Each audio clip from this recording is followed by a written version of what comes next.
तो स्वागत है आपका मेरे YouTube चैनल पे। आज हम क्लास 10th की यूपी बोर्ड की है फिजिक्स का पहला चैप्टर। हमारा फिजिक्स का पहला चैप्टर है, हमारा क्या है तो प्रकाश का परावर्तन एवं अपवर्तन। प्रकाश का परावर्तन एवं अपवर्तन। ठीक,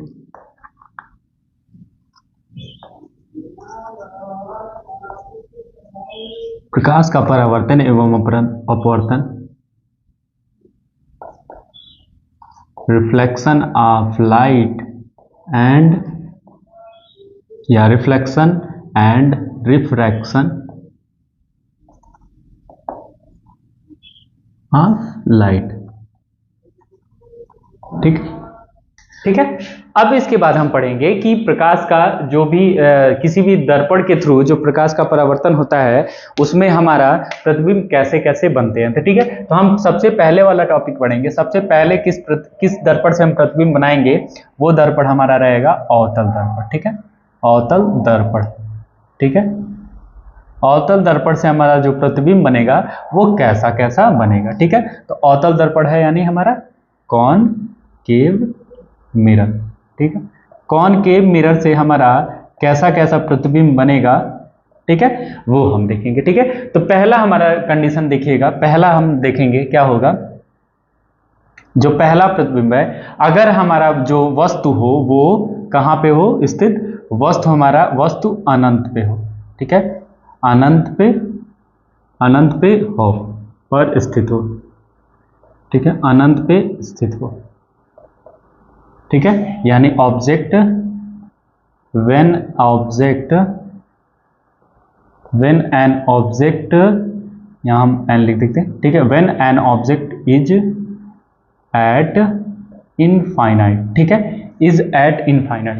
पहला अगर है कि वस्तु जब अनंत पे होगी तो उसका प्रतिबिंब कैसा बनेगा। ठीक है, तो अवतल दर्पण हमें पढ़ रहे हैं, तो अवतल दर्पण चलिए हम बना लेते हैं।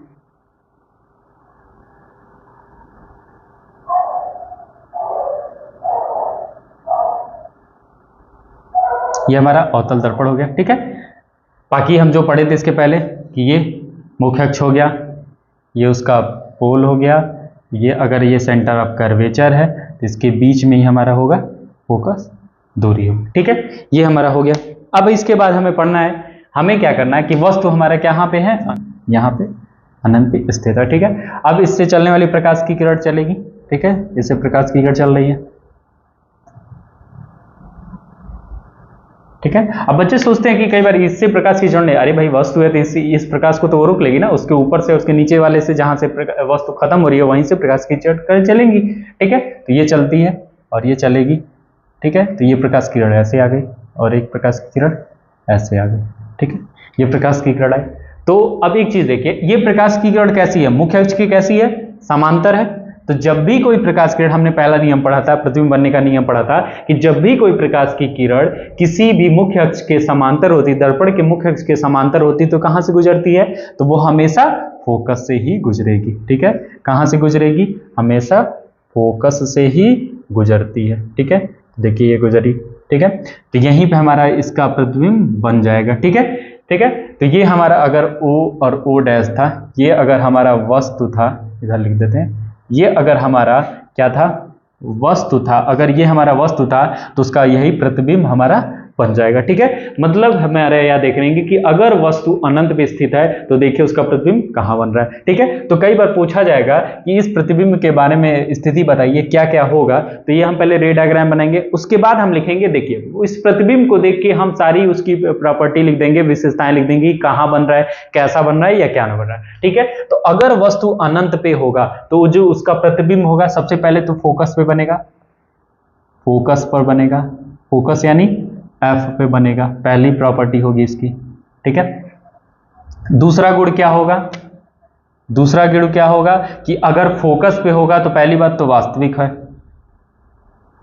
ठीक है, वास्तविक होगा, वास्तविक हो गया यानी हमारा रियल हो गया। ठीक है, रियल प्रतिबिंब वास्तविक प्रतिबिंब है। ठीक है। और साथ में हम कह देंगे उल्टा भी बनता है, क्योंकि दिखेगा नहीं लेकिन ये एक्चुअल में उल्टा ही बनता है। ठीक है। तीसरा अगर पूछा जाए इसका तीसरा गुण क्या होगा, तो जब भी कोई वस्तु अगर अनंत पे होती है तो उसका प्रतिबिंब फोकस वास्तविक बनेगा और उल्टा बनेगा, और साथ में क्या बनेगा, बिंदु के समान होगा, बिंदु के समान होगा, बिंदु के समान, या हम इसको ऐसे कह सकते हैं कि बहुत छोटा होगा, बहुत छोटा होगा। ठीक है। तो अगर किसी अवतल दर्पण के सामने अगर कोई वस्तु बहुत दूर यानी अनंत पे स्थित है तो उस दर्पण पे जो उसका फोकस, जो प्रतिबिंब बनेगा वो फोकस पे बनेगा, वास्तविक होगा, उल्टा होगा और साथ में बिंदु के समान होगा। देखिए यहां बिंदु के समान बना है ना, बड़ा छोटा कुछ नहीं दिख रहा है, बिंदु के समान होगा यानी बहुत छोटा होगा, बहुत छोटा होगा। ठीक है। तो ये बिंदु के समान होगा। तो ये पहला है, अगर वस्तु अनंत पे स्थित होती है तो क्वेश्चन कैसे पूछा जाएगा कि अगर जब वस्तु अनंत पे होती है तो उसका प्रतिबिंब कैसे बनता है। ठीक है। तो जब भी वस्तु अगर अनंत पे होती है तो उसका प्रतिबिंब अवतल दर्पण से फोकस पे वास्तविक बनेगा, उल्टा बनेगा तथा वस्तु बिंदु के समान होगा। ठीक है। तो ये बिंदु के समान देखिए बन गया। तो पहला नियम, पहला हमारा जो भी बनता है वो ऐसे बनेगा। ठीक है, अवतल दर्पण से। ठीक है। तो क्वेश्चन यही पूछा जाएगा कि किसी भी अवतल दर्पण से अगर कोई वस्तु अनंत पे है तो उसका प्रतिबिंब अवतल दर्पण से कैसे बनेगा, या मतलब कि जब भी कोई वस्तु अनंत पे स्थित हो तो उसका प्रतिबिंब अवतल दर्पण से कैसा बनेगा। तो आपने देख लिया कैसा बनेगा, फोकस पे बनेगा, वास्तविक बनेगा, उल्टा बनेगा तथा बिंदु के समान यानी बहुत छोटा होगा। ठीक है। ये पहला हो गया। दूसरा हम पढ़ेंगे, अब वस्तु को हम अनंत से थोड़ा और पास लाएंगे। ठीक है। थोड़ा पास का मतलब है अनंत के पास लाएंगे। ठीक है। तो अब देखते हैं क्या होगा, अनंत के जब पास लाएंगे तब क्या होगा। अब देखते हैं हमारा जब वस्तु अनंत के पास आएगा तो क्या होगा। ठीक है। देखिए एक हम अवतल दर्पण फिर बना लेते हैं, क्योंकि हम अवतल दर्पण पढ़ रहे हैं तो अवतल दर्पण बनाते ही चल रहे हैं। ठीक है। और आप इसको जब बनाएं तो हम ज़्यादातर कोशिश करेंगे कि कंपास और स्केल का यूज करके और अच्छे मेजरमेंट के साथ बनाएं। अगर अच्छे मेजरमेंट के साथ बनाएंगे तो जो एक्चुअल बनना चाहिए वो नहीं बनेगा। ये नहीं कि आप अपने हाथ से, चूंकि हम यहाँ पे कंपास और स्केल का यूज नहीं कर सकते, लेकिन अगर आपको कभी मान लीजिए अगर आपको ऐसा लगेगा कि आप नहीं बना पा रहे, स्केल से कैसे बनाएं, कैसे मेजरमेंट करें, तो उसके लिए भी अगर आप कमेंट कर सकते हैं तो उसका भी हम एक छोटा सा वीडियो दिखा देंगे कि कंपास और स्केल से कैसे बनाते हैं, चाहे वो लेंस हो, चाहे मिरर हो, चाहे दर्पण हो, चाहे लेंस हो, उसके द्वारा प्रतिबिंब कैसे बनाएंगे वो हम एक आपको आइडियाज दे देंगे, जिससे आप ये जो भी बनेगा अवतल दर्पण या उत्तल दर्पण से वो आप आसानी से बना लेंगे। तो ज्यादातर कोशिश करिएगा परीक्षा में चाहे कॉपी में अगर आप नोट्स बनाते हैं तो उसका यूज आप ऐसे हाथों से न बनाइएगा, स्केल और कंपास यानी प्रकार का यूज करिएगा। ठीक है। तो आप ऐसे बनाएंगे। ठीक है। तो ये है, अगर हम कहें तो इस पे हम एक मुख्य अक्ष खींच देते हैं। ये मुख्य अक्ष हो गया, इसका हमारा वक्रता केंद्र ये सी हो गया, इसके बीच में हमारा एफ हो गया, ये हमारा क्या हो गया, पोल हो गया। ठीक है। अब हमारा वस्तु को पहली बार कंडीशन क्या था कि अब हम देखते हैं कि वस्तु जो होगी, बी वाला देख लेते हैं। अब वस्तु क्या होगी, वस्तु कहां पे स्थित हो, वस्तु अनंत, अनंत लिख देते हैं, क्या चिन्ह बनाए, अनंत एवं वक्रता केंद्र के बीच में हो, वक्रता केंद्र के बीच में हो। ठीक है, बीच में हो। अब हम देख लेते हैं। ठीक है। अब हम देख लेंगे कि वस्तु जो होगी अनंत एवं वक्रता केंद्र के बीच में होगी, यानी when an object is between infinite and center of curvature C। ठीक है। अब वस्तु जब अनंत और वक्रता केंद्र के बीच होगी तो सपोज कर लेते हैं यहीं पे हमारा क्या है, अनंत है और ये हमारा वस्तु हो गया। ठीक है, ये वस्तु हो गया। वस्तु को हम O और O डैश इसलिए दिखा रहे हैं, O का मतलब ऑब्जेक्ट होता है। ठीक है, तो O डैश है। अब देखिए इसका प्रतिबिंब कैसा होगा, तो वही नियम। ठीक है, इससे जब भी कोई प्रकाश की किरण चलेगी तो देखिए चल रही है, मुख्य अक्ष के समांतर जब चलेगी तो परावर्तन के पश्चात कहां से गुजरेगी, फोकस से होकर गुजरेगी। ठीक है, फोकस से होके गुजरेगी। ठीक है, पहला नियम यही कहता था कि जब भी कोई प्रकाश की किरण मुख्य अक्ष के समांतर जाएगी तो परावर्तन के पश्चात हमेशा फोकस से होके गुजरेगी। ठीक है, एक फोकस से होके गुजरेगी। एक और प्रकाश की किरण होगी जो सेंटर ऑफ कर्वेचर से होके जाएगी, यानी वक्रता केंद्र से कहाँ जाएगी, वक्रता केंद्र से होके जाएगी। और जब भी कोई प्रकाश की किरण वक्रता केंद्र से होके जाती है तो वापस वो अपने पाथ पे लौट आती है, वापस उसी पाथ पे क्या होगी, लौट आएगी। ठीक है, वापस उसी पाथ पे लौट आएगी। अब देखिएगा कि ये जो प्रकाश किरण समांतर गई और मुख्य फोकस से गई और जो सेंटर ऑफ कर्वेचर यानी वक्रता केंद्र से गई, तो वो कहीं ना कहीं एक दूसरे को कट कर रही हैं। देखिए यहाँ पे एक दूसरे को कट करेंगी। ठीक है, अब यहाँ पे एक दूसरे को कट करिए, तो जहां पे कट करेगी अगर इसको हम मुख्य से एक लाइन मिला दें तो यहीं पे उसका क्या बनेगा, प्रतिबिंब हमारा बन जाएगा। तो यही हमारा प्रतिबिंब होगा आई डैश। ठीक है, इसको हम मिटा दे रहे हैं यहां से,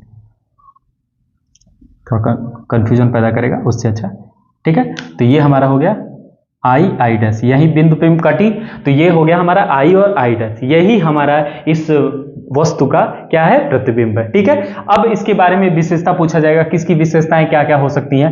तो पहली विशेषता क्या होगी, अगर वस्तु हमारा अनंत और वक्रता केंद्र सी के बीच में हो तो उसका प्रतिबिंब कैसा बनेगा। तो पहला तो वास्तविक, पहला तो हम कह सकते हैं किसके बीच बना, देखिए सी और एफ के बीच में ही बन रहा है। तो पहली इसकी प्रॉपर्टी होगी कि वक्रता केंद्र सी एवं फोकस एफ के बीच होगा, फोकस एफ के बीच होगा। ठीक है, ये बीच हो गया। दूसरा इस प्रतिबिंब को देखिए, इस वस्तु को देखिए और इस प्रतिबिंब को देखिए कैसा है, ये वस्तु थोड़ा बड़ा दिख रहा है और ये वस्तु छोटा दिख रहा है। ठीक है, और दूसरी बात तो ये हमारा कैसा बनेगा, वास्तविक। पहली बात तो वास्तविक, क्योंकि यहाँ वास्तविक कहेंगे क्यों, क्योंकि यहाँ पे देख रहे हैं प्रकाश की किरणें मिल रही हैं, ऐसा मन नहीं ना हो रहा कि मिलती हुई प्रतीत हो रही है, डॉटेड दिखा रहे हैं, नहीं, यहाँ एक्चुअली में मिल रही हैं, तो इसलिए ये वास्तविक होगा। और वास्तविक होगा एवं कैसा है, पहले बताइए सीधा है कि उल्टा है, तो ये कैसा है, तीर हमने ऊपर दिखाया और इसका तीर नीचे दिखाया, तो ये कैसा है, उल्टा है, उल्टा हो गया। अब ये कैसा है, तीसरी अगर विशेषता लिख दोगे आप तो ये क्या कहेगा, ये वस्तु थोड़ा बड़ा है और ये प्रतिबिंब क्या है, छोटा है, तो वस्तु से छोटा बनेगा, लिख देंगे हम वस्तु से छोटा होगा, जो उसका प्रतिबिंब बनेगा वस्तु से छोटा बनेगा। तो ये उसका गुण हो गया कि जब भी कोई वस्तु अनंत और वक्रता केंद्र सी के बीच में स्थित होती है तो जो उसका प्रतिबिंब बनता है वो सी और फोकस के बीच में बनता है। ठीक है, बीच में बन गया, वास्तविक बनेगा, उल्टा बनेगा और वस्तु से क्या होगा, छोटा बनेगा। ठीक है, तो ये दूसरा कंडीशन हो गया। तीसरा कंडीशन अब हम देखेंगे। ठीक है, तो ये आप स्क्रीनशॉट ले लीजिए और उसके बाद ताकि हम मिटा दें। ठीक है, तब तक ले लीजिए। ठीक है, अब मिटा देते हैं।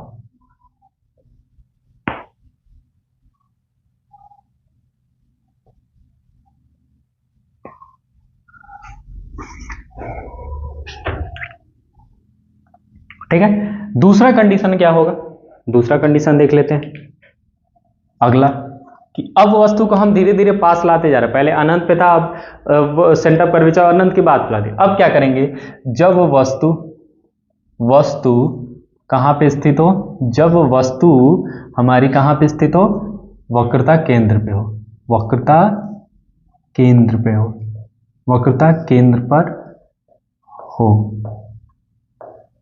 जब वस्तु हमारी वक्रता केंद्र पे हो, यानी when an object is at C का मतलब समझ रहे हैं आप लोग, सेंटर ऑफ कर्वेचर। ठीक है, ये हो गया। अब हम बनाते हैं फिर से अवतल दर्पण।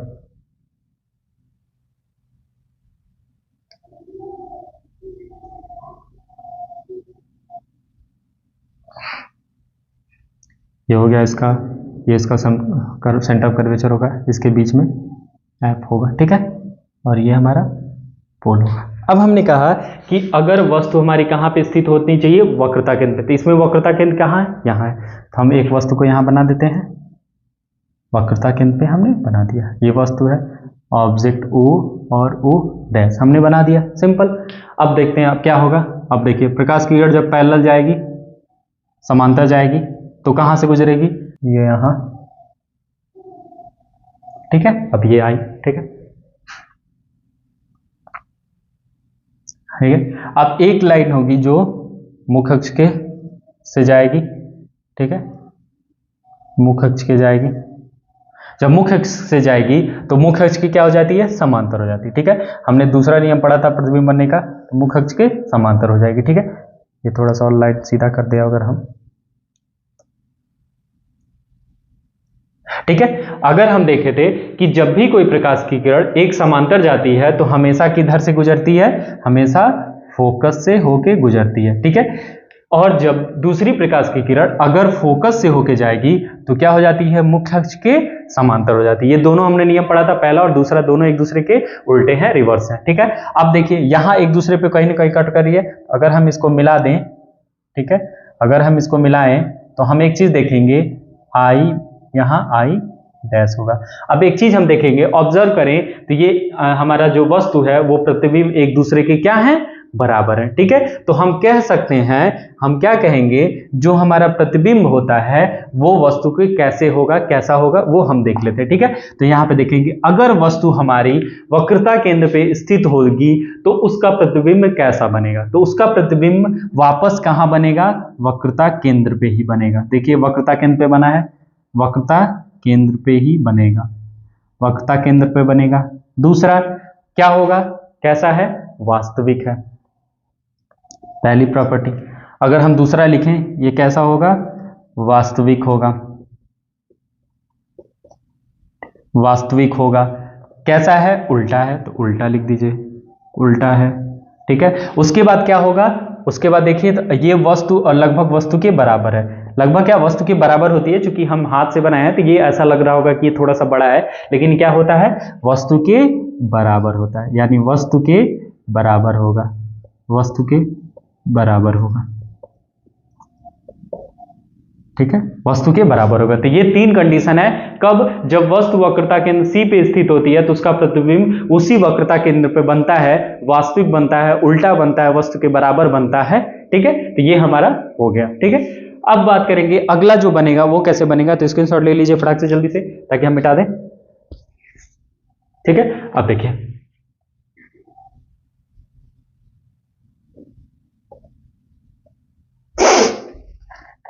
अगला है, अब वस्तु कहां, अब धीरे धीरे वस्तु को पहले अनंत पर रखे थे, फिर सेंटर ऑफ कर्वेचर सी और अनंत के बीच में रखे, फिर वक्रता केंद्र पर रखे। अब हमारा अगला जो रहेगा वो क्या होगा, वो और थोड़ा सा पास आ जाएगा, ठीक है।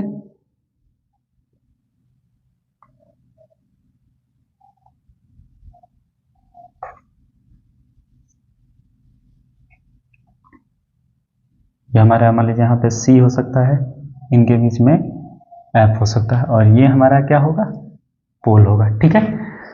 अब हमने कहा था ये जो डी वाला कंडीशन है, अगला जो चौथा कंडीशन है उसमें वस्तु कहाँ रहेगी, वस्तु अब क्या हो जाएगी, वस्तु वक्रता केंद्र, वक्रता केंद्र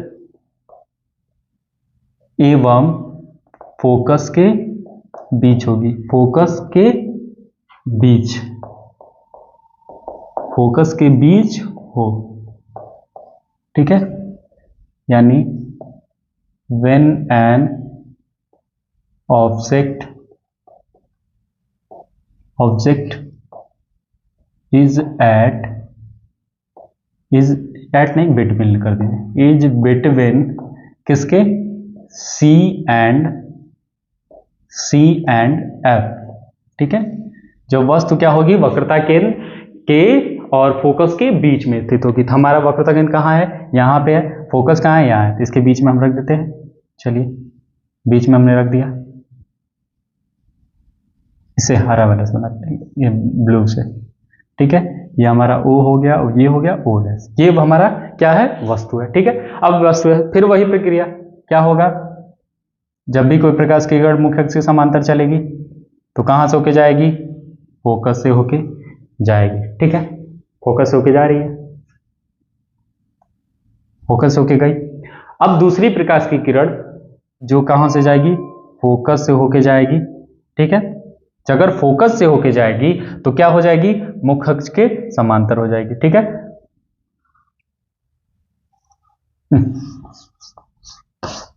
इसको सही से मिटा दिया जाए।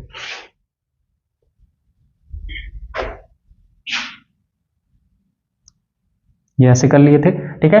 अब इसको हम क्या करें, मुख्य अक्ष के क्या हो जाएगी, जब भी कोई प्रकाश की किरण, ये कहाँ से आ रही है, यही होता है हाथ से बनाना, स्मूथ होता है इतना ज़्यादा व्हाइट बोर्ड की मार्कर वो हो जाता है, ठीक है। अब ये उससे एक फोकस होके जाएगी, तो जब फोकस होके जाएगी तो ये वापस मुख्य अक्ष की क्या हो जाएगी, समांतर हो जाएगी, ठीक है। मुख्य अक्ष से समांतर हो जाएगी, तो हम देखेंगे कि ये जो इसका प्रतिबिंब बन रहा है, अगर हम इसको यहाँ पे C रखें, ठीक है, तो अगर मुख्य अक्ष के कोई भी अगर दूसरी, ठीक है, तो ये हम देखेंगे कि प्रकाश की किरण जब फोकस होकर जा रही है तो मुख्य अक्ष की क्या हो जा रही है, समांतर हो जा रही है। जब समांतर हो जा रही है और ये प्रकाश की किरण जब मुख्य अक्ष के समांतर गई है तो फोकस से गुजरी, तो कहीं ना कहीं एक दूसरे को कट की है।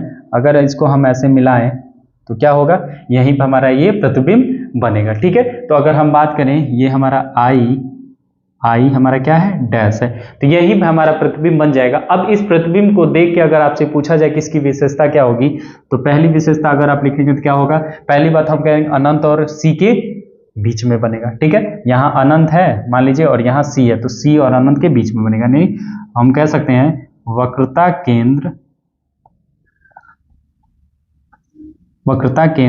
व अनंत के बीच में बनेगा, वक्रता केंद्र और अनंत के बीच में बनेगा। दूसरा अगर पूछा जाए, दूसरा क्या कहेंगे हम, दूसरा कह देंगे कि ये वस्तु से, यानी पहले लिख सकते हैं वास्तविक होगा, क्योंकि दर्पण के ओर ही बन रहा है, इसलिए कैसा होगा, वास्तविक होगा, यानी रियल होगा। एवं क्या होगा, उल्टा होगा, तो उल्टा है ही, उल्टा हो गया। तीसरा अगर प्रॉपर्टी आपसे पूछा जाए तो क्या होगा, वस्तु से बहुत बड़ा, वस्तु से बड़ा बनेगा, बहुत बड़ा नहीं लेकिन वस्तु से बड़ा, ठीक है, वस्तु से बड़ा बन रहा है, ठीक है। तो यानी अगर कोई वस्तु वक्रता केंद्र और फोकस के बीच में स्थित होता है तो उसका जो प्रतिबिंब होता है वो कैसा बनता है, तो वक्रता केंद्र एवं अनंत के बीच में बनता है। दूसरा वास्तविक एवं उल्टा होता है। तीसरा वस्तु से, देखिए ये वस्तु इतना बड़ा और ये वस्तु इतना, प्रतिबिंब इतना बड़ा है, तो हम कह सकते हैं वस्तु से बड़ा बनेगा, ठीक है। ये देख लीजिए चौथा था, इसका स्क्रीनशॉट ले लीजिए। उसके बाद हम अगला पढ़ते हैं, क्या होगा, वस्तु अब फोकस पे चली जाएगी, ठीक है। मिटा लिया आप लोग, ठीक, अब मिटाते हैं।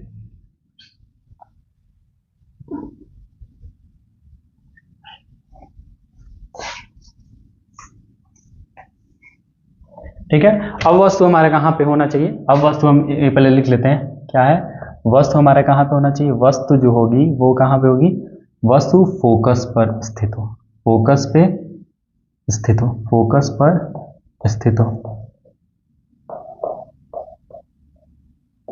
फोकस पे स्थित हो, ठीक है। फोकस पे स्थित होगी यानी when an object is at focus, focus का मतलब F, ठीक है। अब हम दूसरा पेन लेते हैं और इसको बनाते हैं।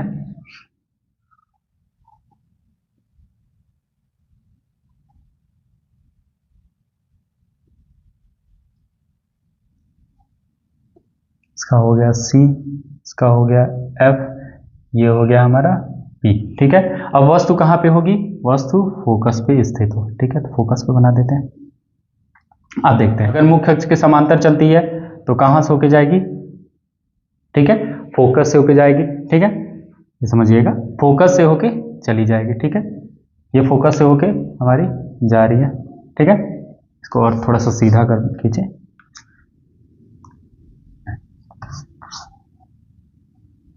ठीक है, फोकस से होके जाएगी।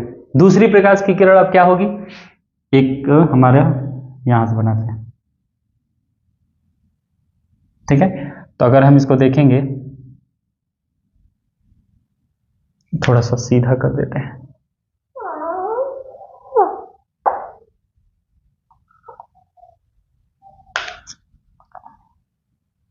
ये थोड़ा पीछे चलिए, इसको अच्छे से मिटाते हैं, यही,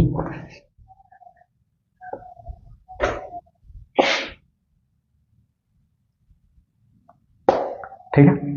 तो हमने देखा कि जब भी कोई प्रकाश की किरण कहाँ जाएगी, मुख्य अक्ष के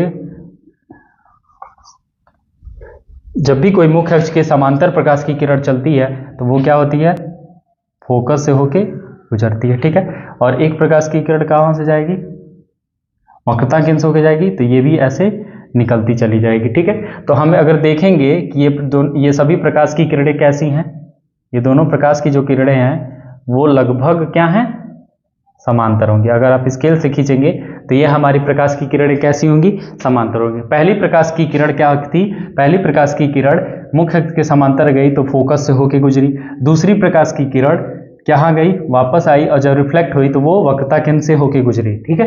वक्रता केंद्र से होके गुजरेगी तो आपने पढ़ा था वक्रता केंद्र से होकर गुजरने वाली प्रकाश की किरण बिना अपने मार्ग को विचलित किए वापस उसी मार्ग पे वापस चली आती हैं, अगर परावर्तन के पश्चात, ठीक है। तो हम देखेंगे ये दोनों जो प्रकाश की किरणें हैं ये एक दूसरे के समांतर हैं, तो हमारा प्रतिबिंब कहीं बनेगा नहीं, लेकिन हाँ कह सकते हैं कि बनेगा। वो कहाँ पे बनेगी, तो वो हम कह सकते हैं, इसको अगर हम डॉटेड बढ़ा दें, इसको भी हम डॉटेड बढ़ा दें तो ये कहाँ पे मिलेंगी, इनफाइनाइट में मिलेगी, ठीक है। तो अगर वस्तु फोकस पे स्थित होगा तो उसका जो प्रतिबिंब होगा वो कहाँ पे बनेगा, हमारा अनंत पे बनेगा, ठीक है। तो हम इसके बारे में अगर विशेषताएं पूछा जाए तो विशेषताएं अगर यहाँ हम लिख दें कि पहली बात, अगर वस्तु हमारा फोकस पे स्थित होगा तो उसका प्रतिबिंब कहाँ पे बनेगा, अनंत पे बनेगा। पहला अगर की पॉइंट लिखा जाए तो क्या लिख देंगे, अनंत पे बनेगा, अनंत पे बनेगा, ठीक है, बनेगा। हम बच्चे कंफ्यूजन होंगे कि कहाँ बन नहीं रहा है, तो ये बन नहीं रहा है क्योंकि ये प्रकाश की किरणें समांतर हैं, समांतर प्रकाश की किरणें या समांतर रेखाएं अनंत पे जाके मिलती हैं, तो जैसे जहां मिलेंगी अनंत पे मिलेंगी तो अनंत में हमारा प्रतिबिंब बन जाएगा, ठीक है, ये हो गया। दूसरा अगर पूछा जाए कि ये कैसे होगी, तो भाई मिल रही हैं, ठीक है, तो कैसी होगी, वास्तविक होगी। कैसी होंगी, वास्तविक होंगी। और कैसी होंगी, उल्टा होगा, ठीक है। अब अनंत पे मिलेंगी तो सोच के देखिए, वस्तु बहुत बड़ा बनेगा ना उसका प्रतिबिंब, तो वस्तु का प्रतिबिंब जो होगा वस्तु से बहुत बड़ा होगा, वस्तु से बहुत बड़ा होगा, बहुत बड़ा होगा, ठीक है। तो ये कई बार ये वाला पूछा जाता है कि अगर वस्तु फोकस पे स्थित होती है तो उसका प्रतिबिंब अवतल दर्पण से कैसा बनता है, ठीक है। तो जब वस्तु फोकस पे स्थित होती है तो उसका प्रतिबिंब अवतल दर्पण से अनंत पे बनता है, वास्तविक बनता है, उल्टा बनता है तथा वस्तु से बहुत बड़ा बनता है, ठीक है। आप इसका स्क्रीनशॉट पढ़ लीजिए और इसको आप अच्छे से आवाज आ रही है बाइक की, इसका आप यूज अच्छे से स्केल और प्रकार का यूज करके, कंपास का यूज करके बढ़िया से बनाइएगा, ठीक है, क्योंकि ये लाइन हमारी सीधी होनी चाहिए। हम लोग हाथ से खींच रहे हैं तो सीधी ना हो, लेकिन जब आप स्केल से खींचेंगे तो ये एकदम बिल्कुल सीधी होगी, ठीक है। तो अब हम अगला लास्ट पढ़ेंगे, अवतल दर्पण के द्वारा जो प्रतिबिंब बनता है वो कैसा बनता है, ठीक है। ये लास्ट हम लोग पढ़ेंगे, क्या है वो हमारा है, ठीक है। अब हम देखते हैं कि अगला जो है लास्ट, इस अवतल दर्पण के द्वारा जो बनने वाला प्रतिबिंब है वो हमारा क्या होगा, ठीक है। तो F वाला देखते हैं, इसमें क्या होगा, वस्तु जो होगी वो वस्तु कहाँ पे स्थित होगी, वस्तु हमारी फोकस F एवं ध्रुव, फोकस एवं ध्रुव P के क्या होगी, बीच में होगी, ठीक है। मतलब when an object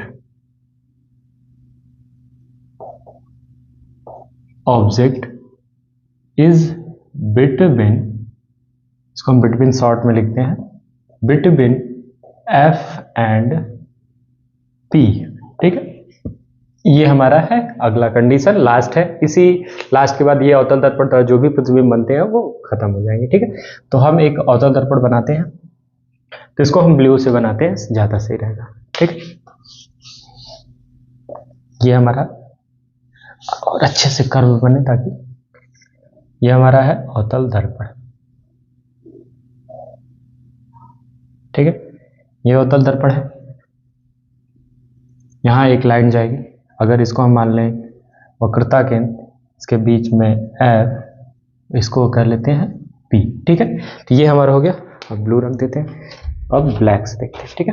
अब हमारा जो वस्तु है वो कहाँ पे होनी चाहिए, हमने कहा कि वस्तु P और F के बीच में होगी, तो हमने एक के बीच में रख देते हैं, सबसे अच्छा यहाँ बीच है तो मिडिल में हमने रख दिया। ठीक है, हमने क्या कर दिया, एक ऑब्जेक्ट को लिया, ऑब्जेक्ट O और O डैश, उस O को इधर लिखते हैं,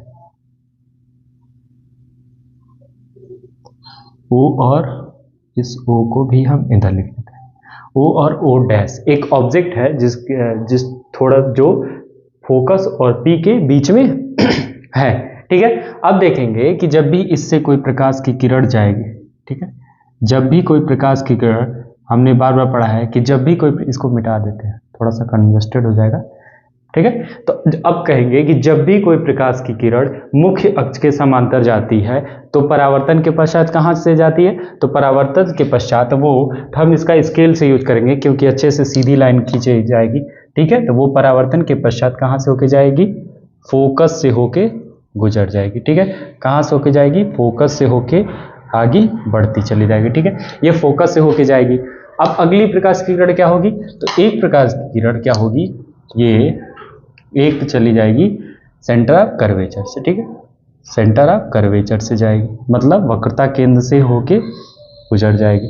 ठीक है, ये वक्रता केंद्र से होके गुजरी।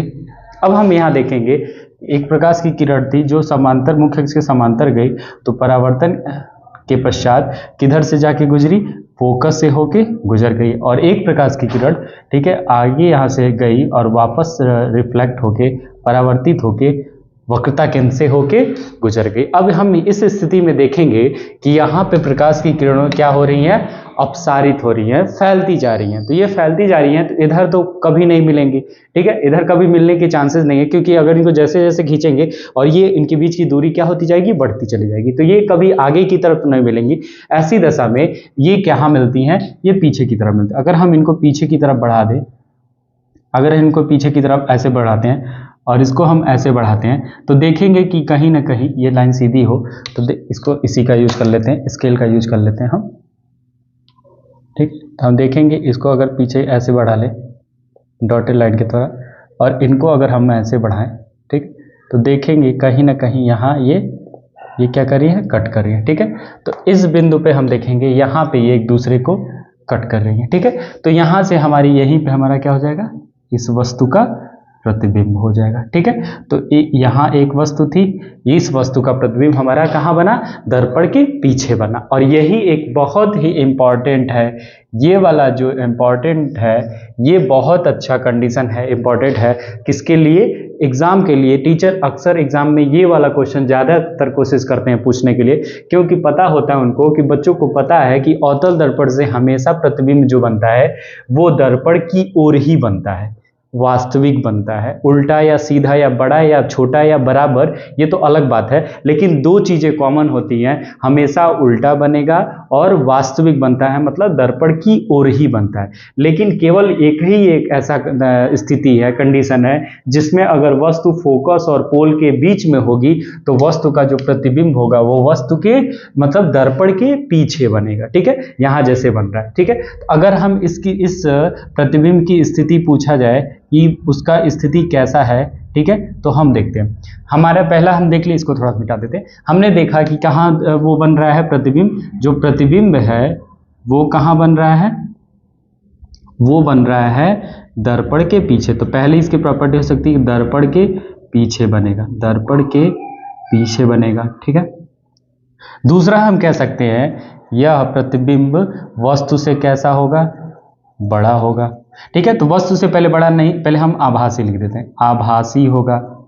ठीक है, आभासी होगा, आभासी होगा और एवं क्या होगा, सीधा होगा, सीधा, आभासी होगा एवं वस्तु के समान ही सीधा होगा। ठीक है, दूसरा अगर तीसरा पूछा जाए तो ये कैसा होगा, तो हम कह सकते हैं कि आभासी होगा, सीधा हो गया, और वस्तु से कैसा है, वस्तु से कैसा है, बड़ा है, वस्तु से ये है बड़ा। ठीक है, तो इस प्रकार से स्थिति ये हम जानेंगे कि अगर कोई वस्तु फोकस और ध्रुव P के बीच में स्थित है तो उसका प्रतिबिंब दर्पण के पीछे बनेगा, आभासी एवं सीधा होगा, और वस्तु से देखिए वस्तु से बड़ा होगा। ठीक है, बहुत बड़ा भी हो सकता है, बड़ा भी हो सकता है, वो डिपेंड करेगा कि हमने वस्तु की साइज कैसी है। ठीक है, वस्तु अगर छोटी है तो उसका उसी के हिसाब से उसका प्रतिबिंब बनेगा। तो ये हमारे टोटल 6 कंडीशन है जिसमें अवतल दर्पण के द्वारा विभिन्न प्रकार की स्थितियों में हमारे क्या बनता है, प्रतिबिंब बनता है। पहला हमने पढ़ा था कि जब वस्तु क्या होती है, अनंत पे होती है, तो उसका प्रतिबिंब कहाँ पे बनता है, बिंदु के समान फोकस पे बनता है। ठीक है, दूसरा हमने पढ़ा कि जब प्रतिबिंब अनंत एवं सेंटर ऑफ कर्वेचर यानी वक्रता केंद्र के बीच में होती है तो उसका प्रतिबिंब कहाँ पे बनता है, तो हमने पढ़ा था कि इसके इधर बनेगा। ठीक है, मतलब वक्रता के फोकस और वक्रता केंद्र के बीच में बनता है। फिर हमने कहा कि जब भी वस्तु अगर वक्रता केंद्र पे स्थित हो तो उसका प्रतिबिंब कहाँ बनता है, जब भी वस्तु वक्रता केंद्र पे स्थित होती है तो उसका प्रतिबिंब वक्रता केंद्र पे ही बनता है, बराबर बनता है, वास्तविक बनता है, परंतु उल्टा बनता है। अगली स्थिति हमने देखा था कि अब हमने क्या किया, इसके बीच में रख दिया, वक्रता केंद्र और फोकस के बीच में रखा। जब वक्रता केंद्र और फोकस के बीच में रखा तो हमने देखा उसका प्रतिबिंब कैसा बन रहा था कि वक्रता केंद्र से इधर बन रहा था और बड़ा बन रहा था। फिर हमने क्या किया, उस वस्तु को हमने फोकस पे रख दिया। जब फोकस पे रखा तो हमने देखा कि वस्तु का प्रतिबिंब अनंत पे बन रहा था, यानी बहुत वस्तु से बड़ा बन रहा था, तो वो अनंत पे बनेगा। फिर अगला लास्ट कंडीशन हमने देखा कि जब भी वस्तु को हमने ध्रुव और फोकस के बीच में रख दिया तो उसका जो प्रतिबिंब बना वो कहां पर बना, इधर न बन के दर्पण के पीछे बना और वस्तु से बड़ा बना। लेकिन यहीं पे बस एक कंडीशन आया कि वस्तु कैसा बना, वस्तु का प्रतिबिंब जो बना वो आभासी बना एवं सीधा बना। ठीक है, तो ये बस यही कंडीशन यहाँ पर याद रखिएगा। एग्जाम के पॉइंट ऑफ व्यू से बहुत ज्यादा इंपॉर्टेंट ये होता है, क्योंकि अक्सर टीचर का फेवरेट ये स्थिति है कि वो पूछ लेते हैं। ठीक है, तो यहाँ तक रहा हमने अवतल दर्पण के द्वारा। अब हमारा लास्ट है जिसको हमने पढ़ना है अवतल दर्पण की जगह अब उत्तल दर्पण के द्वारा भी प्रतिबिंब बनता है, वो कैसी स्थिति बनता है। तो मात्र 2 ही स्थितियां हैं, इसकी 6 हैं और उसकी 2 हैं, टोटल हमारे 8 तरीके से इन दर्पणों के द्वारा बनेंगे। तो उसका हम देख लेते हैं कि उत्तल दर्पण के द्वारा कैसे प्रतिबिंब बनता है। ठीक है, तो आप इसको स्क्रीनशॉट ले लीजिएगा ताकि मिटा दें।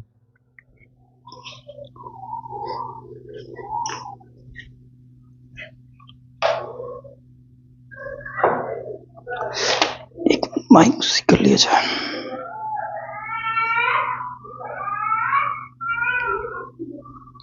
ठीक है, तो अब मिटा देते हैं।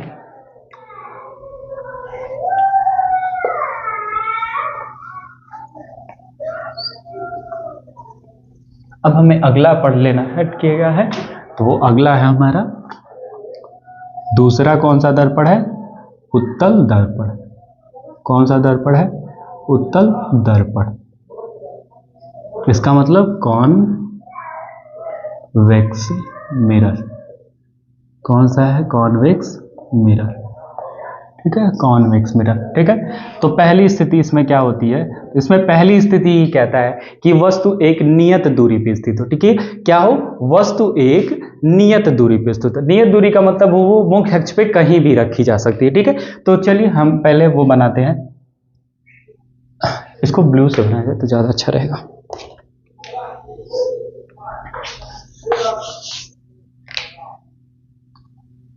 ठीक है, ये हमारा हो गया। हमने उत्तल दर्पण पढ़ा था कि उसका परावर्तक तल क्या होता है, उभरा हुआ होता है। ठीक है, तो अब इस बार बस थोड़ा सा बदल देना है। ठीक है, अब देखिए और थोड़ा सा ऊपर कर दें। ठीक, ये हो गया।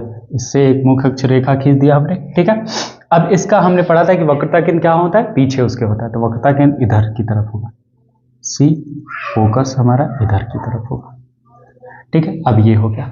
अब हमने पढ़ा है पहली, हमने क्या करना है कि कह रहा है कि वस्तु एक निश्चित दूरी पे, तो मान लीजिए दर्पण से एक निश्चित दूरी पे आ गया। ठीक है, छोटा सा बनाते हैं, ज्यादा बड़ा नहीं रखें। ठीक है, ये हमारा हो गया वस्तु।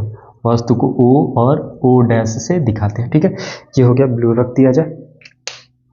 अब देखिए, अब हमें पढ़ना है स्केल ले लेते हैं, स्केल से थोड़ा सा क्योंकि लंबी दूरी है खींचने में दिक्कत होगी। ठीक है, अब देखिए अगर एक प्रकाश की किरण जो मुख्य अक्ष की क्या होगी, पैरेलल जाएगी। ठीक है, मुख्य अक्ष के अगर समांतर होगी तो वो क्या हो जाएगी, वो तो ऐसे निकल जाएगी। ठीक है, लेकिन निकलेगी तो वो ऐसे हमारा हमने पढ़ा था कि वो ऐसी होती है कि वो ऐसी प्रतीत होती है कि वो कहाँ से जाएगी, वो मुख्य अक्ष के मुख्य फोकस से गुजरती हुई क्या होती है, प्रतीत होती है। ठीक है, ऐसा होगा। ठीक है, ये हो गया हमारा ऐसा। ठीक है, तो मुख्य अक्ष के ये प्रकाश की किरण गई, परावर्तन के पश्चात बाहर की तरफ निकल जाएगी, लेकिन जब उसको हम पीछे की तरफ बढ़ाएंगे तो वो फोकस से ही फोकस पे ही जाके मिलेगी। ठीक है, ये पहली रेज हो गई। दूसरी एक किरण ऐसी होगी जो कहाँ से जाएगी, सीधे सेंटर ऑफ कर्वेचर से ही होके जाएगी। ठीक है, एक ऐसी किरण होगी जो सीधे सेंटर ऑफ कर्वेचर से होके जाएगी। ठीक है, एक ऐसी स्थिति होगी जब प्रकाश की किरण क्या होगी, सीधे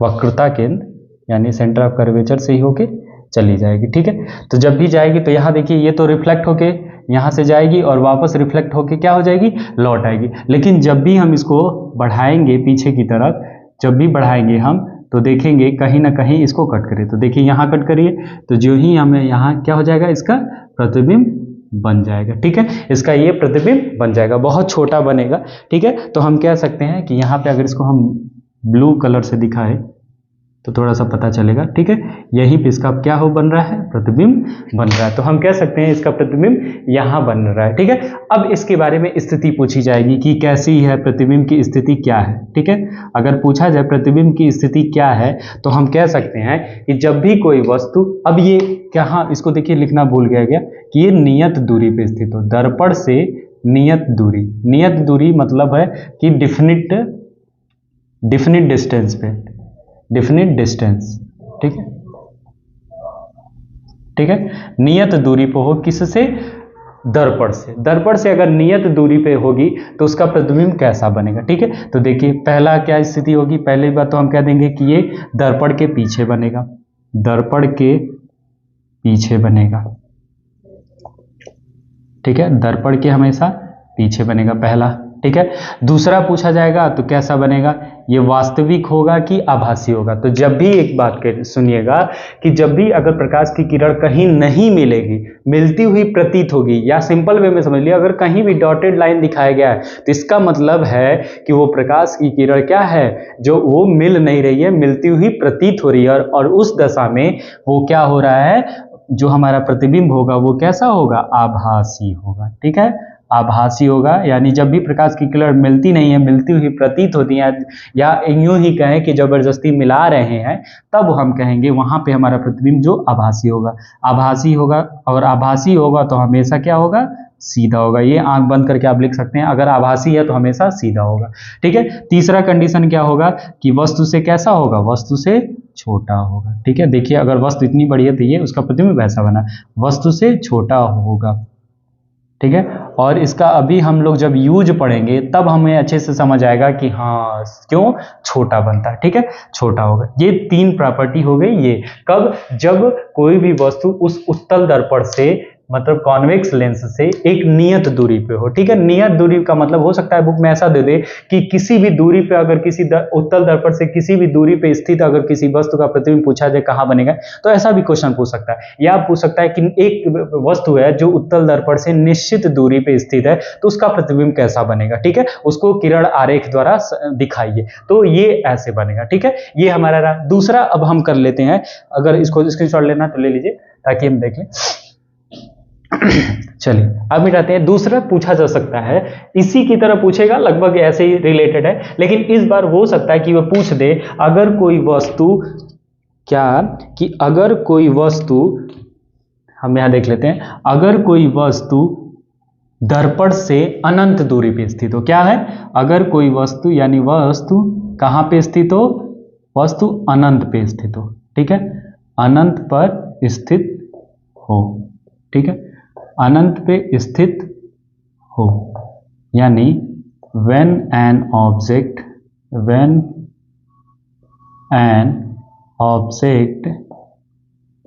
is at इनफाइनाइट, मतलब इनफाइनाइट पे हो। ठीक है, इनफाइनाइट का ये सिंबल है। ठीक है, तो इनफाइनाइट पे स्थित हो। ठीक है, तो हम पहले बना लेते हैं,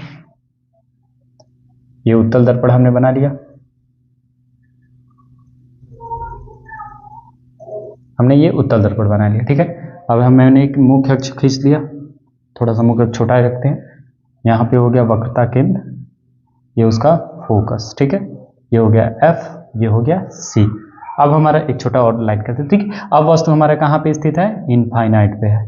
ठीक, ये हमारी हो गई वस्तु। ठीक है, यही हमारा क्या है, इनफाइनाइट है। ठीक है, इसको हम रख देते हैं, स्केल उठा लिया जा सकता है। अगर इसके अलावा भी अगर इनफाइनाइट हम कहें तो इसको बड़ा बना ले, कोई दिक्कत नहीं, तो इसको ऐसे खींचे तो सही रहेगा। ठीक है, ये हमारी हो गई वस्तु। ठीक है, ये हमारा वस्तु है O और O'। ठीक है, अब ये वस्तु है। अब यहां से प्रकाश की किरण चलेगी तो अनंत से प्रकाश की किरण चलेगी तो मान लीजिए दूर से बहुत आ रही है। ठीक है, तो इसको हम यहां तक पूरी फुल लाइन से दिखाएंगे, बाकी हम क्या कर देंगे, डॉटेड से दिखा सकते हैं। ठीक, ठीक है, ये डॉटेड से दिखा सकते हैं। दूसरा इधर भी वही हाल है, अगर हम डॉटेड से दिखाते हैं यहां तक डॉटेड से, ठीक है, बाकी सभी को डार्क से। ठीक है, यहां हम देखेंगे। अब देखें, हमने पढ़ा ही था, नियम पढ़ा था कि जब भी कोई प्रकाश की किरण मुख्य अक्ष के समांतर चलती है, प्रकाश की किरण है ये मुख्य अक्ष के समांतर जा रही है, तो जब भी कोई प्रकाश की किरण मुख्य अक्ष के समांतर जाएगी तो वो क्या होगी, पहली बात तो अपवर्तित हो जाएगी, स्केल से खींचा सही रहेगा। ठीक है, परावर्तित होगी, अपवर्तित नहीं सॉरी, परावर्तित होगी, तो परावर्तित मान लीजिए हम कर देते हैं इधर, ये परावर्तित हो गई। लेकिन जब भी इसको पीछे बढ़ाएंगे, हम इसको पीछे बढ़ाएंगे, ठीक है, यहां हमने पीछे बढ़ाया तो ये यहां कट कर रही है। इसी तरह इस रेखा को भी अगर हमने पीछे बढ़ाया, ठीक है, चूंकि ये क्या हो जाएगी, परावर्तित होकर इधर निकल जाएगी। लेकिन जब भी हम उसको पीछे की तरफ अगर बढ़ाएंगे तो हम देखेंगे कि ये इधर निकल जा रही थी परावर्तित होके, लेकिन जब भी ये पीछे जाएगी तो किसी न किसी बिंदु पे कटेगी और वो यही क्या होगा, फोकस होगा। ठीक है, तो हमने पढ़ा ही था किसी भी प्रतिबिंब के बनने के नियम दर्पण से कि जब भी कोई प्रकाश की किरण मुख्य अक्ष के समांतर होती है तो परावर्तन के पश्चात कहाँ पे जाती है, मुख्य फोकस पे जाती है, या परावर्तन के पश्चात ऐसा प्रतीत होती है। तो देखिए यहाँ अगर नहीं जा रही है लेकिन ऐसा फील लाइक हो रहा है, प्रतीत हो रहा है। ठीक है, तो दो ही कंडीशन पे होता है, या तो मिलती है या मिलती हुई प्रतीत होती है। तो यहाँ मिलती हुई प्रतीत हो रही है तो यानी इसका प्रतिबिंब कहाँ बन जाएगा, फोकस पे बन जाएगा। अगर हम इसके बारे में स्थिति पूछे कि क्या होगा इसकी स्थिति, तो अगर हमारा वस्तु क्या है, अनंत पे स्थित है किसी भी उत्तल दर्पण के सामने, तो उसका जो प्रतिबिंब बनेगा वो कैसा होगा, तो हम पहले कह सकते हैं दर्पण के पीछे बनेगा। कैसा होगा, दर्पण के पीछे बनेगा, दर्पण के पीछे बनेगा। दूसरा हम कह सकते हैं कि ये क्या होगा, फोकस पे बनेगा। मान लीजिए फोकस, ये इसी में लिख देते हैं, दर्पण के पीछे फोकस पे बनेगा। क्यों दूसरी पॉइंट लिखा जाए, फोकस पर बनेगा। ठीक है, फोकस पर बनेगा, ये हो गया पहला पॉइंट। दूसरा पॉइंट पूछा जाए तो ये कैसा होगा, अगर दर्पण के पीछे बनना है, मिलती हुई प्रतीत हो रही है रेखाएं, तो किरणें, तो इनको हम क्या बोलेंगे, आभासी होगा, आभासी होगा। ठीक है, हम उल्टा ही लिखेंगे क्योंकि वो वस्तु उल्टी ही बनेगी। ठीक है, उल्टा में बनेगी, इन्वर्टेड ही बनेगी, इरेक्ट नहीं बनेगी, कभी सीधा नहीं बनेगी। तीसरा कंडीशन क्या हो सकता है कि ये वस्तु का जो प्रतिबिंब होगा वो बिंदुवत होगा। बिंदुवत का मतलब होता है बिंदु के समान। देखिए अगर इसमें हम देखें तो इसमें कहीं छोटा बड़ा दिख रहा है, नहीं, हम इसमें केवल देख रहे हैं बिंदु के समान बन रहा है। ठीक है, तो बिंदु के समान होगा, इसको हम बिंदुवत बनेगा। इसको लिख सकते हैं वस्तु से बहुत छोटा होगा, वस्तु से बहुत छोटा होगा। ठीक है, अभी इसका जब हम यूजेज पढ़ेंगे, हमें इन दोनों दर्पण का, तो हम उसमें इस स्थितियां आएंगी, ये सारी स्थितियां आएंगी, इसमें हम बताएंगे तो आपको जल्दी और अच्छे से समझ आ जाएगा कि हाँ ऐसा होता है। ठीक है, हमने पढ़ लिया अब तक अवतल दर्पण द्वारा एवं उत्तल दर्पण द्वारा प्रतिबिंब कैसे कैसे बनते हैं, वो हमने पढ़ लिया। अब हम पढ़ेंगे कि अवतल दर्पण का उपयोग, अवतल दर्पण, ठीक है, और यहीं पर हम उसको ही बना लेते हैं उत्तल दर्पण। एक साथ हम दोनों के उपयोग को देख लेंगे। ठीक है, अवतल दर्पण यानी उत्तल दर्पण है convex lens, sorry convex mirror. ठीक है, और इसका है कॉनकेव मिरर। ठीक है, हम दोनों को एक साथ इसलिए पढ़ ले रहे हैं ताकि इसे एक ही साथ रहेगा तो आसानी रहेगी पढ़ने में। इनका उपयोग, तो हमें पढ़ना है क्या, उपयोग। ठीक है, हमें इन्हीं दोनों अवतल लेंसों का उपयोग पढ़ना है। ठीक है, तो अवतल लेंस में हम देख लेते हैं अवतल लेंस का उपयोग कहाँ कहाँ होता है। तो सबसे पहले तो हम सेविंग जहाँ कराते हैं, सेविंग जहाँ भी होता है सेविंग के टाइम पे, सेविंग जहाँ भी हम कराएंगे सेविंग में, ठीक है, तो हम कह सकते हैं कि सेविंग में इसका अवतल दर्पण का यूज किया जाता है। ठीक है, जहाँ भी सैलून होता है, चाहे वो फीमेल हो चाहे मेल हो, वहाँ पे जब भी हम देखते हैं तो जो हमारे सामने दर्पण लगा होता है वो हमारा दर्पण क्या होता है, वो अवतल दर्पण ही होता है। ठीक है, इसमें क्या करते हैं, इसमें हमारा जो हम ऐसे दर्पण को सेट किया जाता है, ऐसे व्यवस्थित किया जाता है कि जो हम समझो हम वस्तु होते हैं, तो हम वस्तु कहाँ पर स्थित होते हैं, हम कहाँ पे स्थित होंगे, फोकस और उसके ध्रुव के बीच में स्थित होते हैं, जिससे उसका जो प्रतिबिंब बनता है वो बहुत बड़ा बनता है। ठीक है, तो इस तरह से हम कह सकते हैं कि अवतल दर्पण का यूज शेविंग के टाइम करते हैं, या पार्लर में कर सकते हैं, सैलून में कर सकते हैं। ठीक है, दूसरा अगर कहेंगे तो ये इसका अवतल दर्पण का यूज हम कहाँ करते हैं, दूरदर्शी में भी करते हैं। ठीक है, दूरदर्शी में भी किया जाता है। ठीक है, दूरदर्शी में जो अभिदृश्यक होता है उसमें हम, ठीक है, अभिदृश्यक जो होता है,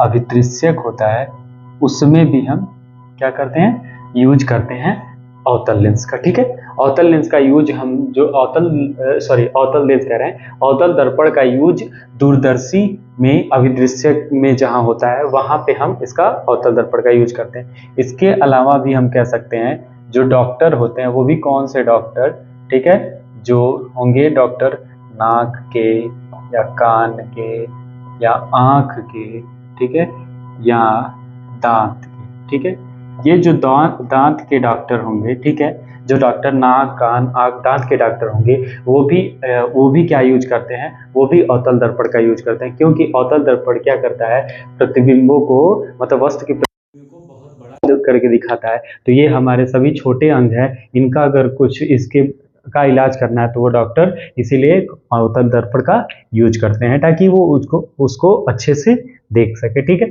अगर बात करेंगे, अगली बात करें, ठीक है, तो हम कह सकते हैं इसका अगला यूज होता है अवतल दर्पण का यूज, हम कह सकते हैं कि टॉर्च में, ठीक है, जो टॉर्च होती है उसमें, या टेबल लैंप में। ठीक है, तो हम लिख सकते हैं टॉर्च या एवं टेबल लैंप में,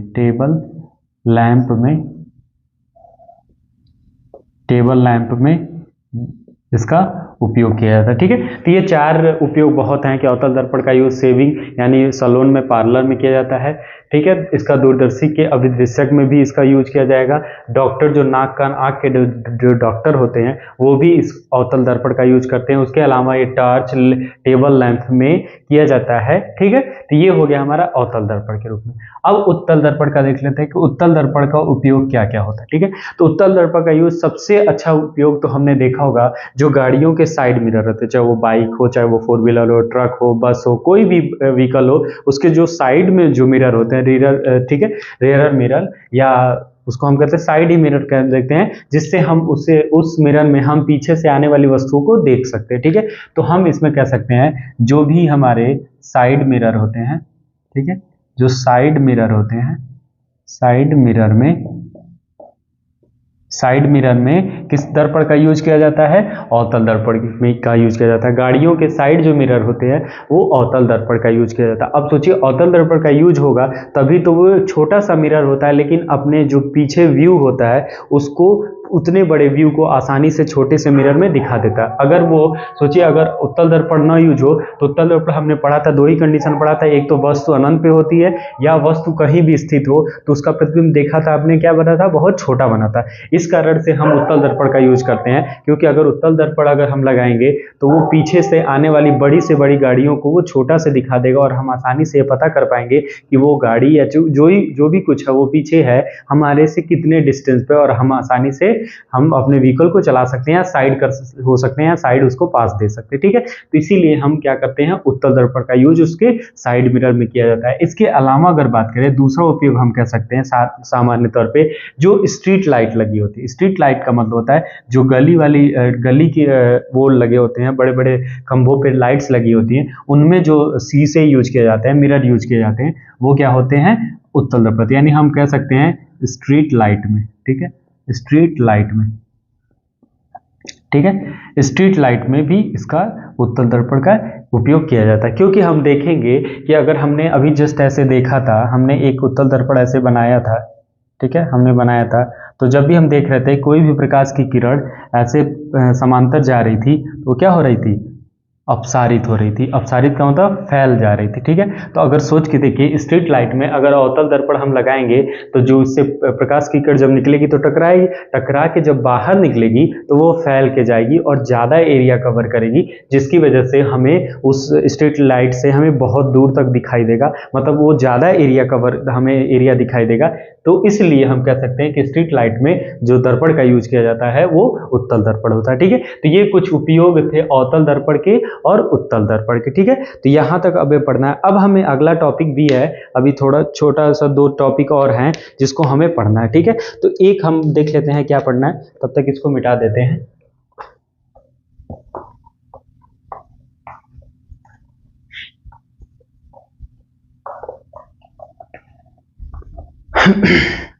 अब हमारा लास्ट टॉपिक तो नहीं बट सेकेंड लास्ट कह सकते हैं, जिसका नाम है चिन्ह परिपाठी नियम। चिन्ह परिपाठी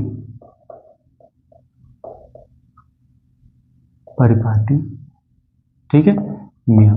ठीक है, ये चिन्ह परिपाटी नियम कहना क्या चाहता है, जैसे पहला कहता है कि हमेशा जो प्रकाश की किरणें होंगी वो बाएं से दाएं की तरफ ही क्या की जाएंगी, डाली जाएंगी। ठीक है, प्रकाश की किरण हमेशा बाएं से दाएं की तरफ ही जाएगी। अगर हम कोई रेखा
ठीक है, तो हमारा पहला नियम ये कहता है कि जो प्रकाश की किरण होगी वो हमेशा प्रकाश की जो किरण होगी, प्रकाश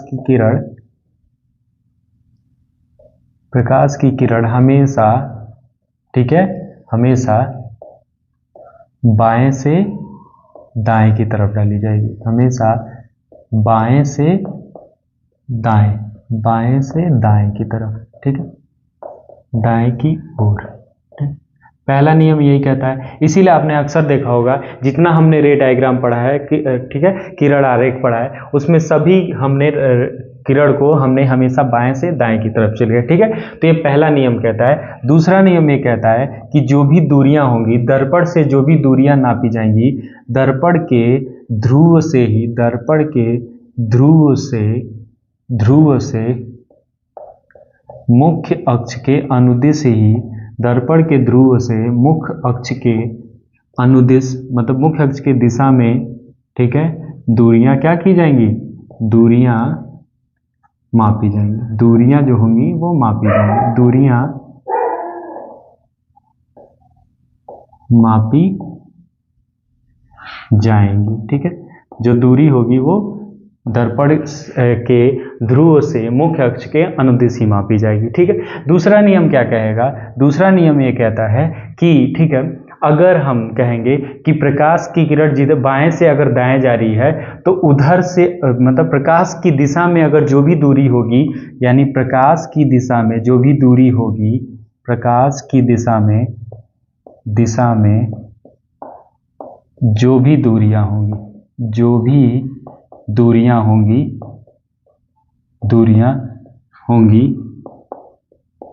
ठीक है, वो कैसी होंगी, धनात्मक होंगी। कैसी होंगी, धनात्मक होगी। ठीक है, जो भी दूरी होगी वो धनात्मक होगी। ठीक है, वहीं इसका चौथा, इसी का उल्टा कह सकते हैं कि प्रकाश की दिशा के विपरीत दूरियां, ठीक है, सदैव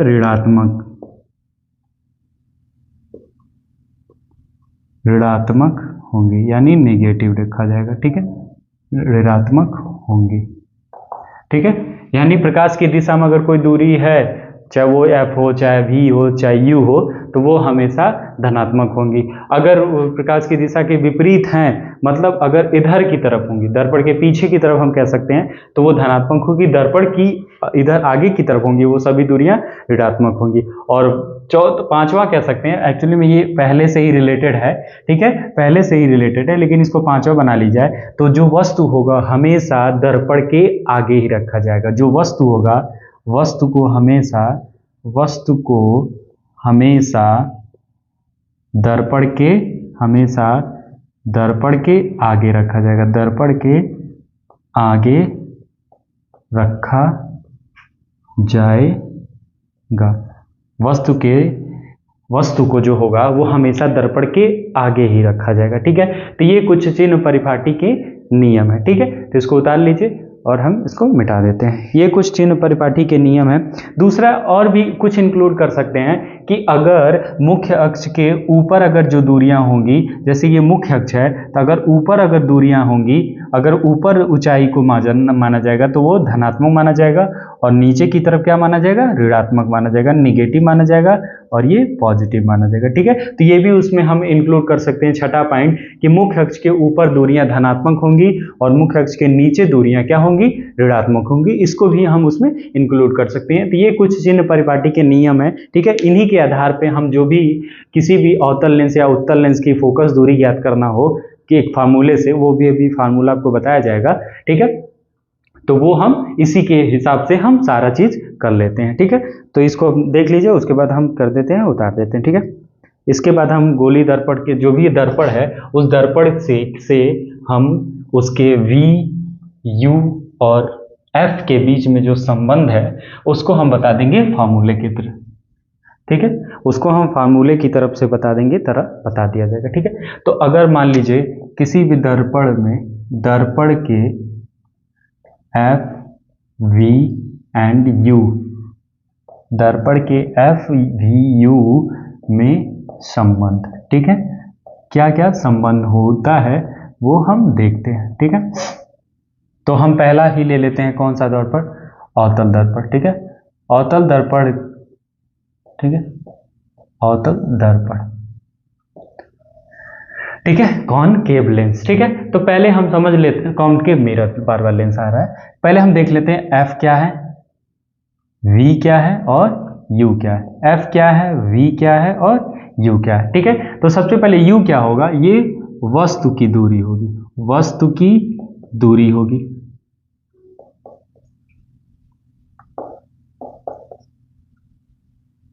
कहां से, ध्रुव से, ठीक है। ये होगा U, हमारा जो होगा वो वस्तु की दूरी होगी, ठीक है। ये होगा जहां पे वस्तु हमारा, ये हमारा F क्या होता है, फोकस दूरी होती है, फोकस दूरी होगा, फोकस दूरी कहां से, ध्रुव से, ठीक है। फोकस दूरी है ध्रुव से, ठीक है। अगर V की बात करेंगे तो ये क्या है, प्रतिबिंब की दूरी, प्रतिबिंब की दूरी है, प्रतिबिंब की दूरी, ये भी कहां से होगा, ये भी हमारा ध्रुव से ही होगा, ठीक है। सभी दूरियां हम अभी जस्ट पढ़े थे चिन्ह परिपाटी नियम में कि सभी जो दूरियां होंगी वो ध्रुव से ही मापी जाएंगी। तो हम इसमें समझ लेते हैं कि F क्या है, फोकस दूरी ध्रुव से, V क्या है, प्रतिबिंब की दूरी, ये भी ध्रुव से, U क्या है, वस्तु की दूरी ध्रुव से, मतलब ध्रुव से वस्तु कितनी दूरी पे है उसकी दूरी को हम U से, प्रतिबिंब जहां तक बनेगा उसकी दूरी को V से, और फोकस दूरी जहां होगा वो हमारा क्या कहलाएगा, F कहलाएगा, जिसको हम ध्रुव से ही मेजर करेंगे। हो सकता है कि कई बार F और V एक ही इक्वल हो जाए, ठीक है, ये ऐसा हो सकता है। कुछ ऐसे कंडीशन हमने पढ़ा था अवतल दर्पण में कि उसका प्रतिबिंब जो था वो फोकस पे ही बन रहा था, ठीक है, और कई बार पढ़े कि फोकस के आगे पीछे या C पे या कुछ भी ऐसे जगह पे बन रहा था, ठीक है। तो ये हम पढ़ेंगे। अब इसका फॉर्मूला जो निकल के आएगा, अगर आप कहेंगे, अगर आपका ये रहा कि नहीं सर आप हमको इस फॉर्मूलों को प्रूव करके दिखा दीजिए, जो कि आपके सिलेबस में हटा दिया गया है, ठीक है, तो वो पूछेगा नहीं कि आप इसके फार्मूले का या सूत्र का निगमन कीजिए, मतलब डिराइव कीजिए इसके फार्मूले को, या अवतल दर्पण या उत्तल दर्पण के।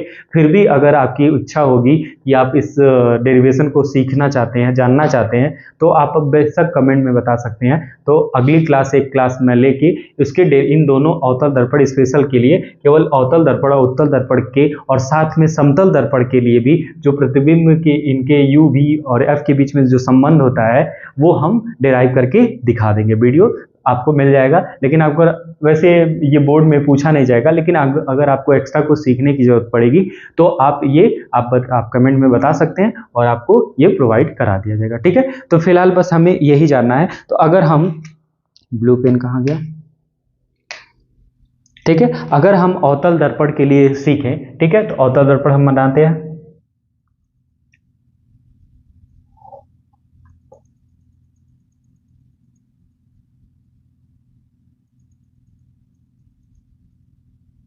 एक अवतल दर्पण हो गया, ये हमारा C हो गया, ये हमारा F हो गया, ये हमारा क्या हो गया, P हो गया। अब मान लीजिए कहीं वस्तु है, ये वस्तु है, ठीक है। तो हमने पहला सीखा था कि जब भी कोई प्रकाश की किरण समांतर चलती है तो कहाँ से गुजरती है, फोकस होकर गुजरेगी।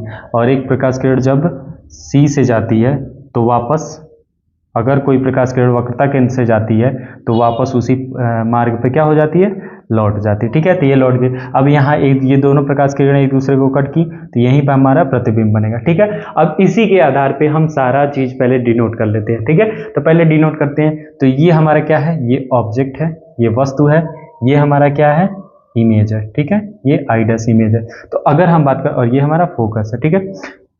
अगर हम सभी दूरियों की बात करें तो ये दूरी हमारा क्या होगी, अगर यहाँ से पोल से बात करेंगे तो ये दूरी क्या होगी, U होगी, ठीक है, ये दूरी U होगी, ठीक है। अगर यहाँ से यहाँ तक बात करेंगे तो इसको हम यहाँ दिखा लेते हैं ताकि कंजस्टेड ना हो।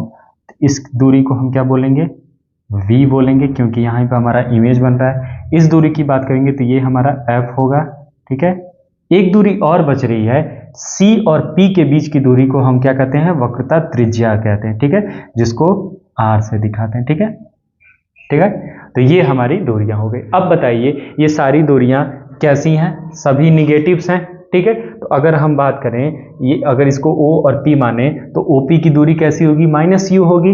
उसी तरह IP की दूरी कैसी होगी, -V होगी। उसी तरह FP की वैल्यू क्या होगी, -F होगी। और उसी तरह CP की वैल्यू क्या होगी, -R होगी, ठीक है। तो ये चिन्ह परिपाटी के नियम से हिसाब से हमने समझ लिया, ठीक है। अब इसको देख लेते हैं, ठीक है। अब इसके बीच में जो संबंध हमारा निकल के आता है उसका फार्मूला है, अगर आप कहें हैं वही डिराइव करना होगा तो कर दिया जाएगा, लेकिन इंपॉर्टेंट नहीं है, फिलहाल बोर्ड में नहीं आ रहा है, तो इसलिए तो इसका फार्मूला निकल के आता है 1/VU plus 1/V is equal to 1/F, ठीक है। तो यही हमारा क्या है, अवतल दर्पण के क्या है, V, U और F के बीच में हमारा संबंध है, ठीक है। ये दूरी है और हमने इसको दिखा देंगे कि यहाँ से यहाँ तक दूरी ये माइनस में होगी, ये सभी दूरियां माइनस में होंगी क्योंकि ये विपरीत दिशा में है, प्रकाश की किरण इधर जा रही है और ये सारी दूरियां इधर मेजर की जा रही हैं, तो इसलिए ये कैसी होंगी, माइनस में होगी, ठीक है। तो इसका डेरिवेशन आपकी कमेंट के हिसाब से ही वो करा जाएगा अगले क्लास में, ठीक है। अब इसी के आधार पे हम देखते हैं कि ये तो रहा अवतल दर्पण के द्वारा। अब हम देखेंगे उत्तल दर्पण के द्वारा कैसी इनके बीच में फोकस दूरी के बीच संबंध होता है। तो इसको हम बस मिटाते हैं, बाकी ऊपर वाली तो सब वही दूरियां रहेंगी, ठीक है। ये तो किसी भी दर्पण के लिए हमेशा सेम रहता है, ठीक है। तो इसी तरह अब लिखते हैं, दूसरा जो होगा वो होगा उत्तल दर्पण, ठीक है, उत्तल दर्पण यानी कॉन्वेक्स मिरर, ठीक है, कॉन्वेक्स मिरर, ठीक है। तो इसका भी फार्मूला वही सेम होता है, इसमें भी अगर इमेज फॉर्म किया जाए तो सभी आभासी बनेगा, ठीक है। तो अगर आप कहें तो दिखा दिया जाता है, ठीक है। एक हम यहाँ कॉन्वेक्स मिरर बनाते हैं, ठीक है। ये कॉन्वेक्स मिरर था, वो उसके पहले वाला कॉनकेव मिरर था, ठीक है। अगर ये बनाए, हमने यहाँ खींच दिया, ठीक है। यहाँ पे इसका सेंटर ऑफ कर्वेचर किधर होगा, मान लीजिए यहाँ पे हो जाए, मान लीजिए यहाँ सी है, ठीक है। इसके बीच में फोकस हो गया, ये फोकस हो गया, ठीक है। अब ये वस्तु है, ये वस्तु है, ठीक है, ये वस्तु है। इससे चलने वाली प्रकाश की किरण समांतर जाएगी, ठीक है, और परावर्तन के पश्चात ऐसे निकल जाएगी, ठीक है, ऐसे निकलेगी। लेकिन निकलेगी तो साथ में ये कहाँ जाएगी, ऐसे अगर हम इसको मिला दें फोकस से, ठीक है, यानी ये ऐसे निकल जाएगी, ठीक है, ऐसे निकल जाएगी, ठीक है। अब देखेंगे एक और प्रकाश की किरण आएगी जो कहां से होके जाएगी,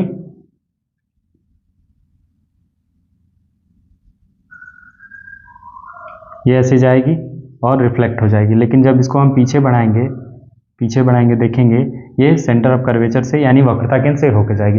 अब यहीं पे उसका क्या हो जाएगा, प्रतिबिंब हमारा उस वस्तु का बन जाएगा, उस वस्तु का प्रतिबिंब जो बनेगा यहीं वो बनेगा, ठीक है। ये क्या है, आई है, ये आई डैश है, ठीक है, ये ओ है और ओ डैश है, ठीक है।